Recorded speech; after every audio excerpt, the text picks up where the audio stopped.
The film begins with a young man who has run away from home. He looks meek and soft, a geek with thick glasses. He shares the bus trip with another male runaway who has jumped free from an army school called Matt Salby. The bus gets a flat tire, so they buy a second-hand car from a garage man. That car gets a flat tire as well.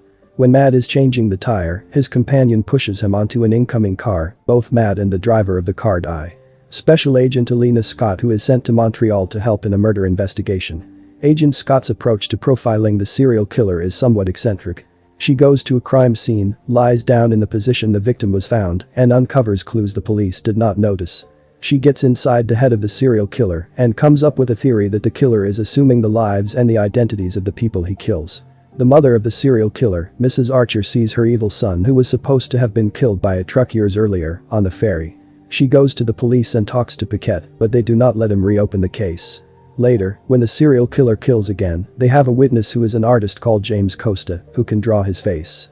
This was the clue they needed, although Costa can't be too specific about the details. The police finally contact his mother and collect more information about him. The murderer was the non-preferred younger sibling of a pair of twins. Elena insists. The police are protecting Mrs. Asher, but she doesn't allow them to register her home. Elena enters the home, thinking that she'll get off easier of the charges, as she is an outsider who may not know the rules which are applied in Canada. There, she goes up to the penthouse and looks to a shabby place full of old-fashioned toys, a teddy bear which has been hanged suddenly. She is attacked by somebody who appears from under the dirty mattress and runs away. Agent Scott gets involved romantically with Costa, clouding her judgment, so she wants off the case. However, the Canadian police think that she is their best assist, so they keep her on the case. They think that the killer may be one big potential buyer of Costa, so he'll be used as bait.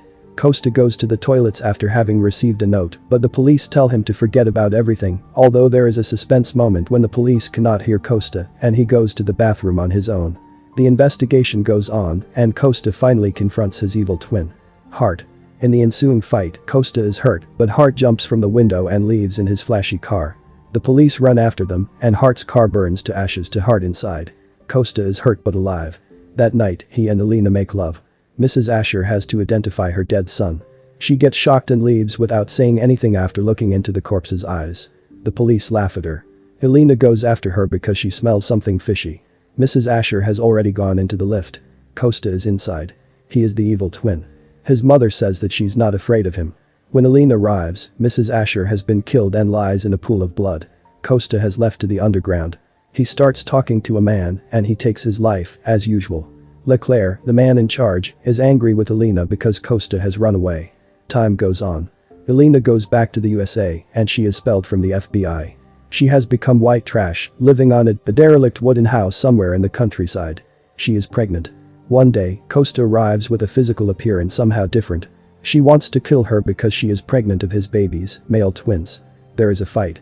He has taken away all the loaded guns Elena had hidden away all over her home. James takes a pair of scissors and he thrusts them into Elena's womb. She takes the scissors and thrusts them into James Costa's heart.